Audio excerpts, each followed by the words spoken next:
on muselle les personnes pour que le racisme ne soit pas d'autant plus exacerbé. C'est ce qu'on dit aux jeunes femmes racisées, qu'au final, bon, tu vas venir dire qu'on t'a agressé et qu'on t'a violé, puis tu vas venir confirmer devant les racistes qu'on est des sauvages. Et donc, moi, je respecte le silence de beaucoup de ces femmes, mais je comprends aussi la complexité de la chose.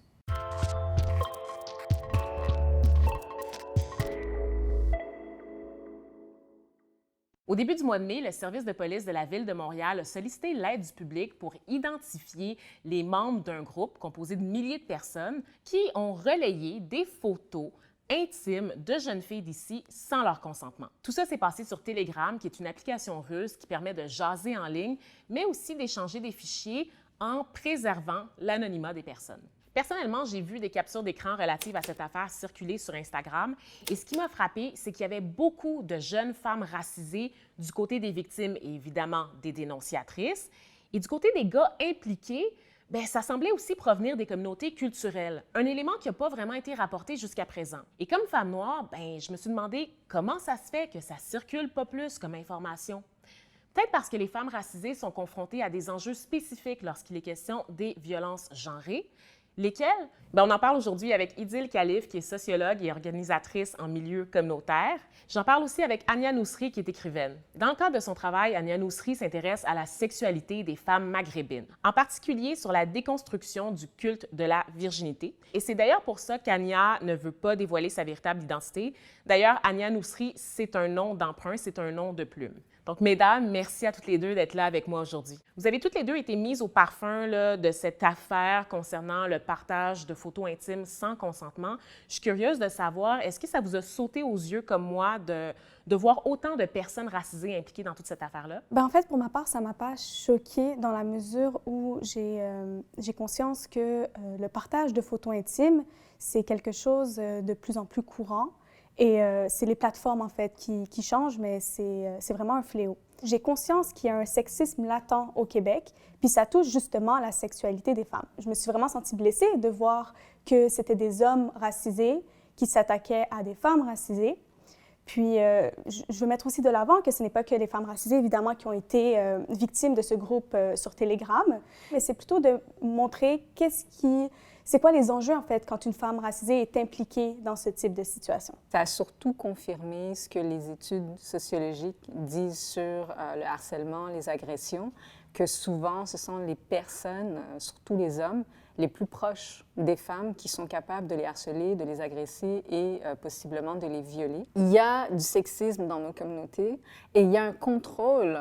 Il y a vraiment un contrôle du corps des jeunes filles et du corps des jeunes femmes et il y a un renforcement positif de la virilité des jeunes hommes en rapport à leur sexualité. Bien, Ania t'a partagé sur Instagram un véritable cri du cœur. Je cite, « Pour eux, une femme qui consent à avoir une vie sexuelle est une salope. Il s'agit d'une double peine lorsque la femme est issue de leur communauté. La haine est double, l'acharnement aussi. » Qu'est-ce que ça veut dire concrètement? Bien, en fait, pour toute femme, avoir une vie sexuelle épanouie dans un système patriarcal, c'est compliqué. Mais quand on est une femme racisée, bien, on vit des stigmas supplémentaires. Puis un d'entre eux, notamment, c'est le fait que les hommes de nos propres communautés sont beaucoup plus virulents avec nous, puis ils n'ont pas les mêmes standards. Lorsqu'on est une femme racisée et qu'on a une relation sexuelle avec un homme de notre communauté, bien, il y a toujours cette crainte de se dire, est-ce qu'il nous prend réellement au sérieux? Il y a un mépris. Oui, exactement. Il y a un mépris quant à la sexualité affichée, ouverte, dès que ça s'éloigne un peu de la tradition. Exactement. Puis tu poursuis justement dans ton cri du cœur sur Instagram en disant que c'est ça, être une femme racisée, dans le fond, que les oppressions viennent de partout et que comme femme racisée, je pense qu'on peut dire ça comme ça, on se retrouve dans une position inconfortable. Ben en fait, quand on est une femme racisée, on se bat vraiment sur tous les fronts. Ça veut dire qu'on va se battre contre le patriarcat, mais on va aussi se battre contre le féminisme universaliste. Qu'on appelle féminisme blanc dans certains cercles. Ouais. Puis, c'est justement un féminisme qui ne va pas prendre en considération nos luttes et qui va nous invisibiliser par le fait même. On va donc avoir une charge mentale par rapport au sexisme, mais on va aussi avoir ce qu'on peut appeler une charge raciale, c'est-à-dire que quand on va poser un geste, quand on va prendre la parole, on va toujours se poser la question « qu'est-ce que ça implique pour notre lutte contre le racisme? » Les femmes blanches, souvent, ne sont pas confrontées à ça de façon aussi aussi violente. Tandis que les femmes racisées, les femmes noires, black and brown people, doivent choisir entre honorer leur personne et honorer leur famille, leur communauté. Je vais te prendre des exemples. Par exemple, les Noirs qui sont associés au proxénétisme, beaucoup dans certains quartiers, on va souvent les dépeindre comme des pimps, ou encore les hommes arabes qu'on va présenter à cause des crimes d'honneur qui ont fait la manchette dans les dernières années, qu'on va dépeindre comme des personnes violentes qui tabassent les femmes au quotidien. Donc, ça devient lourd. C'est ça, c'est ce type de stéréotype-là, je présume? Exactement. Ouais. Parler de charge mentale et raciale, c'est très intéressant parce que justement, je me demande, toi, Idil, dans le cadre de ton travail à titre d'organisatrice en milieu communautaire, tu accompagnes des femmes racisées notamment. Est-ce que tu la sens chez elles, cette charge-là? Est-ce que tu sens qu'elles vivent avec ça, ce poids-là? Je travaille surtout avec des familles et avec beaucoup de mères noires monoparentales. Donc, elles ont une charge mentale énorme et de dire ouvertement, l'homme noir avec qui j'ai fait cet enfant-là, il ne paye pas de pension alimentaire, il n'est pas là, il ne m'aide pas. Ça crée un malaise, mais ça crée surtout un silence qui n'est pas sain pour les femmes racisées elles-mêmes. Puis tout ça, c'est sans compter les tabous reliés à l'expression de la sexualité dans nos communautés, hein, parce que, bien, on le sait qu'à cause de la tradition, la culture, parfois la religion aussi, puis ça fait que tu peux pas vraiment parler de sexualité là, avec tes parents, tu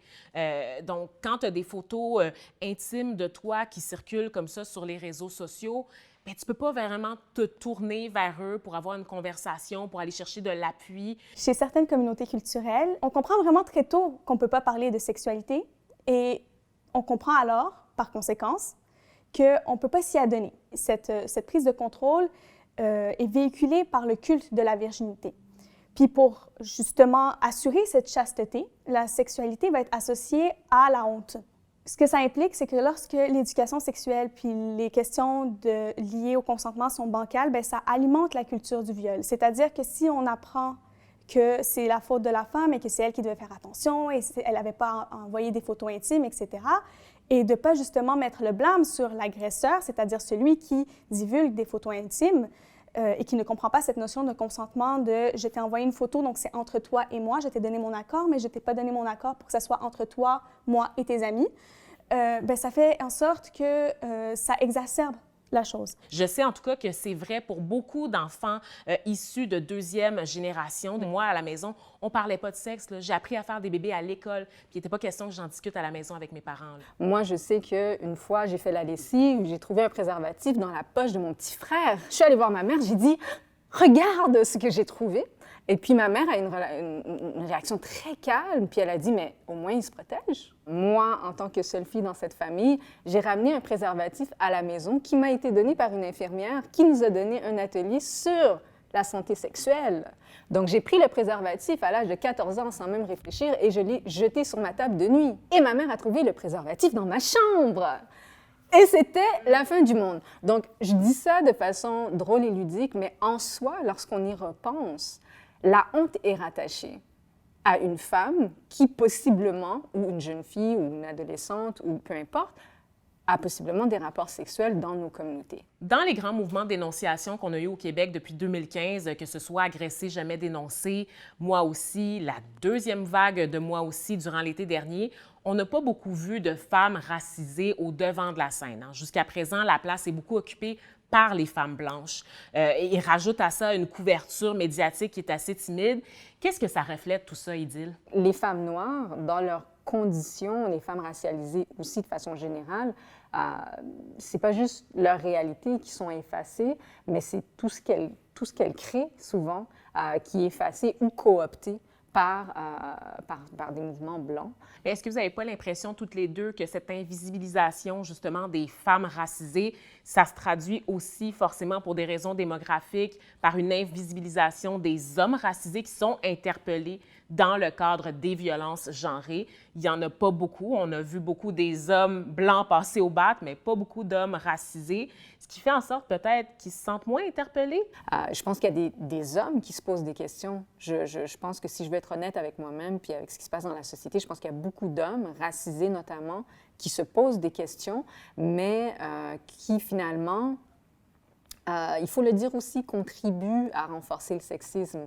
Et on peut dire ces deux choses-là en même temps. Et les hommes racisés doivent se préoccuper de comment est-ce que je peux rendre les choses plus faciles pour les femmes racisées. Exactement. Mais on aimerait de la solidarité, mais de la solidarité justement sincère, donc que ce ne soit pas des personnes qui capitalisent là-dessus pour se donner une belle image. Je vous remercie, mesdames, d'avoir pris le temps de jaser avec nous aujourd'hui de ce sujet-là, qui est quand même encore très sensible. En attendant la grande révolution féministe qui va enfin accorder un peu de répit aux femmes racisées et à toutes les femmes, précisons-le, on va attendre et espérer des développements rapides du côté là, de l'enquête policière. Je vous rappelle que c'est une enquête qui est menée par le service de police de la Ville de Montréal en collaboration avec la Sûreté du Québec et aussi le service de police de la Ville de Laval. Donc, quand on vous dit que c'est des choses qui se passent dans le hood, en espérant qu'on a fait œuvre utile un petit peu aujourd'hui. Donc, on croise les doigts.